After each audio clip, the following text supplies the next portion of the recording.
buddy talking about the new algorithm for the shorts and how there's no correlation. It's crazy. So you're a YouTube creator that started to post YouTube shorts to your channel, and luckily for you, you're getting a good amount of views. Maybe some of your top videos are shorts. Plus, new subscribers are discovering your channel through the shorts tab.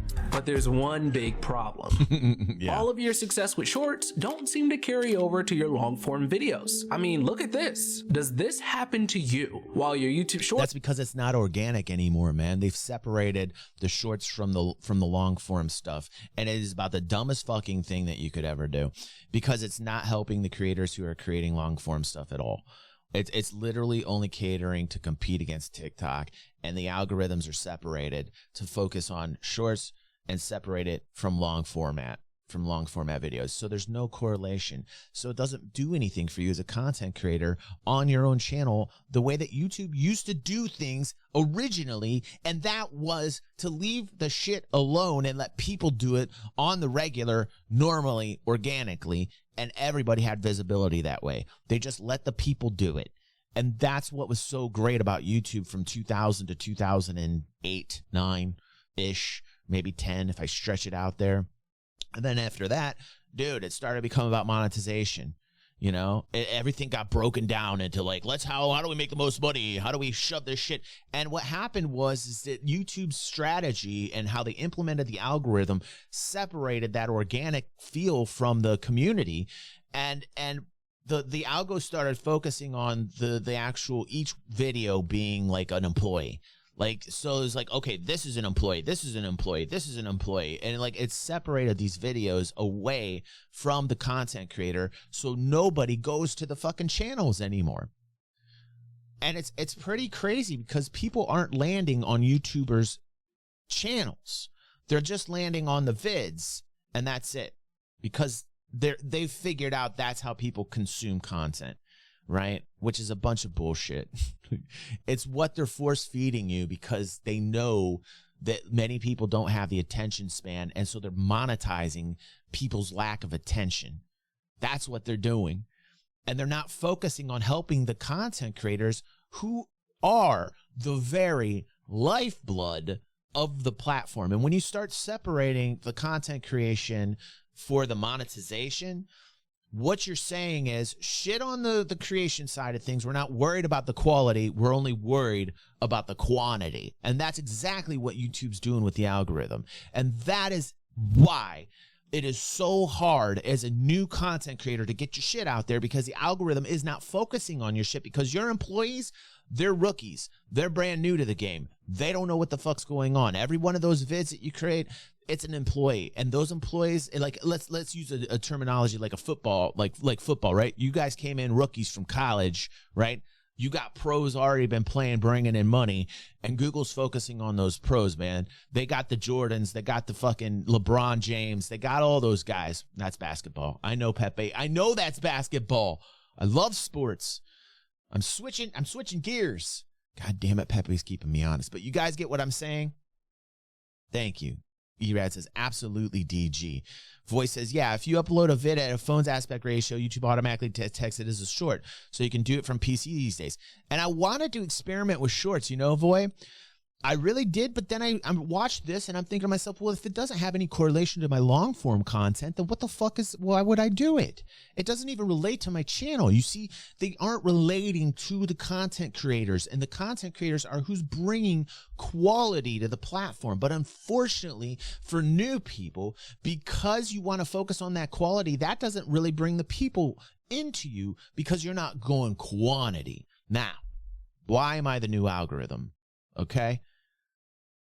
Why am I doing what I'm doing, right? It's a giant fucking experiment, guys. I'm going to let you in on the secret. I'm having this experiment where I'm creating a new algorithm based upon people, our community. And you guys are suggesting the content that we watch in our Discord. I want to continue to grow it, and it's growing, and it feels good. It's not just like reacting to content. It's much deeper than that. It's creating an algorithm that like suppresses what we're about to watch here. Shorts get a good amount of views and subscribers, your long form videos seem unaffected by all the success happening around them. What's going on? Well, it turns out there was a change in YouTube's algorithm that's causing this frustrating problem. We've gotten confirmation from YouTube that this is not only a problem that they know exists, but it's a problem that they intentionally created. Oh, what a shocker. What a shocker. Wait a second. Wait, they intentionally plan it out that way. I wonder why. I wonder why. Buckle up, friends. This is what's happening. Since 2005, the data scientists at YouTube have been working on perfecting algorithms that can find and surface the best content for each user. You watch a video, YouTube takes note of what you watched, how long you watched it for, along with hundreds of other data. Because we can't let the people do that organically because we're not making enough money off of that. That's exactly what YouTube's saying. Points that they use to make decisions on what to recommend to you next. This process is how most people find the content that they watch. They're literally enforcing low attention spans. They're literally like producing more ignorance and lower attention spans. They're literally manufacturing stupid people. They're literally making it so people become more stupid for the money, because it's the money, right? And they're focusing on just the money. And so, man, this is why YouTube has so much fucking garbage on it. This is why YouTube has so much garbage on it. YouTube. Around 1 billion hours of video are watched on YouTube every single day. And over 70% of that watch time comes from videos that are recommended to users by the site's algorithms. This system worked pretty well until YouTube Shorts showed up. And as this new style of content began flooding the viewer watch. And why did YouTube Shorts come up? Because TikTok, right? Which I still don't fucking get why YouTube puts TikTok on there as an advertiser. Like literally TikTok advertisements every time I'm clicking on people's videos. It's a fucking TikTok commercial. How stupid, or the fucking audacity, of YouTube to be like, we're too big, we're not worried. Like, wow. Like they think they're too big. Like they're actually letting their competitor advertise on their platform, which is about the dumbest thing I've ever seen in my entire fucking life. All the problems that we get on the content creation side of things, and they have no problem with TikTok advertising on their platform in the terms of like a business versus a business. That's about the dumbest thing you could ever do. It's like YouTube shooting themselves in the foot. So they're letting TikTok, their competitor, advertise on the platform. And they're mimicking what it is that TikTok is doing, man. It's crazy. TikTok, the Chinese intelligence gathering application masquerading as a fun social media platform. Download today. Dude, we did an article here about Tencent. And it's a Chinese company that's, all companies are under the control of the CCP. All companies are run by the government in one way or another, connected to the government. And Tencent is one of those big multimedia fucking companies that covers everything from mobile to gaming, the whole gambit. It's huge. And Tencent is involved in investing in many different American corporations for the data. There is a huge amount of espionage going on that people are not aware of, that China is doing to us every day. I'm not trying to get political, but this shit is for real, man. It's been found that like the amount of espionage that China has it's starting to become uncovered, and they're really finding out how crazy deep it is, that both the Chinese and the Russians are like on an espionage terror the past few decades, man. It's no wonder that this shit's like hitting the way that it does, man. It's really kind of crazy. It's like Mr. Robot shit in a weird way, History that YouTube uses to make recommendations, there was a big problem. Todd is the director at YouTube who manages the team responsible for the algorithm that makes content recommendations. In an interview at this year's VidCon, Todd explained what went wrong. When we first launched Shorts, one thing that happened with the algorithm in the long form is that a viewer would go, and maybe they go into Shorts and watch like 200 short videos, and then they'd go back outside of Shorts to just kind of like the main YouTube, and the algorithm actually wasn't used to seeing viewers watching a bunch of short videos and then going back to watching long videos. And so when the algorithm saw a viewer, oh, look, the last 200 videos this viewer watched were all under a minute. This viewer is like, they only want to watch short videos. And so it basically stopped recommending those viewers long-form content. Boom. That's fucking scary, dude. Because the algorithm just figured, hey, you only want to watch 2-minute snippets, man. And so you see how the algorithm's flawed, right? Because obviously I don't think everybody every part of the day wants to watch like a 2-minute snippet. Like I trust me, TikTok will suck you the fuck in. Like I don't know how many of you guys out there have used TikTok, but Christy's all up in TikTok like crazy, right? And I tried it and I'm like, hey man, this shit ain't for me. I gotta unplug, man. Like, you know, it just wasn't for me. Call me old, call me a boomer, dude. Like I knew right away. I was like, this shit's cool, but man, I could just literally spend 4 hours on this thing and not realize I just spent 4 hours on this thing. And that's what I call EVE Online. And I remember what I did with EVE Online. I forbade it. It was liquid heroin. It was crack through my eyeballs. It was the worst drug known to man. And I realized that I spent way too much time on EVE Online, and I had to give it up, man. I had to give it up. Like I have not played EVE Online since 2000. I tried one other time. I have to admit it, you know, it's like an alcoholic going back to an AA meeting, dude. I had to try EVE Online again a few years back, and I got online and I started feeling that itch again. And I was like, oh no, I can't do it. I can't do it. Right. But we all know EVE Online's ruined because of Pearl Abyss anyway. And now they're literally selling. Don't get me started on EVE Online. The Pearl Abyss really fucked that up. Anyway, let's keep going. In the main YouTube. Think about your own viewing habits for a second. Your taste and preferences for long-form content are likely different from the type of shorts you enjoy. And since YouTube's algorithm couldn't make that distinction, it made recommendations outside of YouTube Shorts that were totally wrong. People were angry. So what did YouTube do to fix the problem? Viewers, you know, started complaining to us, and that one of my jobs is to listen to what viewers are saying.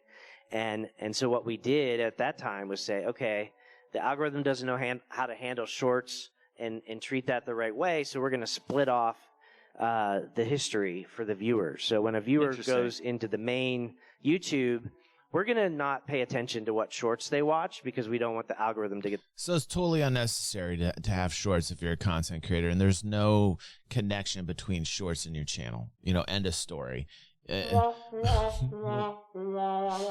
it's really only for the viewers. Like, and that, again, that is a complete kick in the face and spit in the face to content creators yet again. Like, content creators continually bend over and take it up the anus. They like, it just happens on the daily. We are throwaway. When it comes to these big companies, they're not even worried, man, because they're like, you know what? 3 other people are going to take your place. It's crazy because I started door dashing recently, right? And yeah, I got to. It's been really tight here. And when I DoorDash, I realized the same thing, man. Like, there's a lot of people out there. There's a lot of dashers out there, and the supply is filled in my market, right, of dashers. And there's too many dashers, dude. Everybody's having hard times around this area, so everybody's trying to get extra cash, and there's way too many dashers. And from when I started to now, the order amounts are smaller and smaller and smaller, and they're just like this. They're just like this to the dashers. They're like, fuck you, dashers. There'll be 3 more to take your place. This is the same thing that YouTube does to the content creation side, man. Yeah, totally saturated. Absolutely. Void Dude said, yeah, I'm learning with EG. I deleted all my shorts a while ago, and now I can feel good about that decision. Good, Void. Yeah. I mean, there's no crossover, you know, and that's like totally contradictive. It's counterintuitive to helping out content creators. So these are all moves really to make more money that YouTube's doing, and not to help the content creation side of things. So that's all I gotta say about that, really. I'm done with this. This is like making me upset, like really making me upset. Oh, guys, I'm sorry. I'm stressing people out. We're losing people because I'm stressing out, man. Thank you for buckling in and handling this little rant, and thank you for those people that stuck around that have no like connection to the content creation side of things. I just, you know, I got to rant on, you know, when I see injustice and I see this bullshit, I gotta say something about it. Because there's not enough real talk in this corner of the YouTube genre, in terms of content creation. You know, I love this guy. He says, oh, I listen to people. He's listening to the consumer. He's not listening to the supplier, the manufacturer, the people that makes them successful, the people creating the content. He's not listening to those people. He's only listening to the consumer side of things for more money. And I think it hurts a platform when you do that. It takes away that shine. It takes away that elite kind of pristine sparkle, if you will, you know, because you're taking away from, it's the difference between like a Toyota and a fucking Ferrari. You know what I mean? Like, the more people are focused on the quality and the actual content creation side of things, the more these platforms focus on making it good for the content creators, right? In every form and fashion, the better the platform's going to be, and I think the higher quality and the more premier that product. That's all I'm saying, right? Is Fingers having a comedy show in here? Fingers, what are you doing, buddy? All right. Hangry Sarah.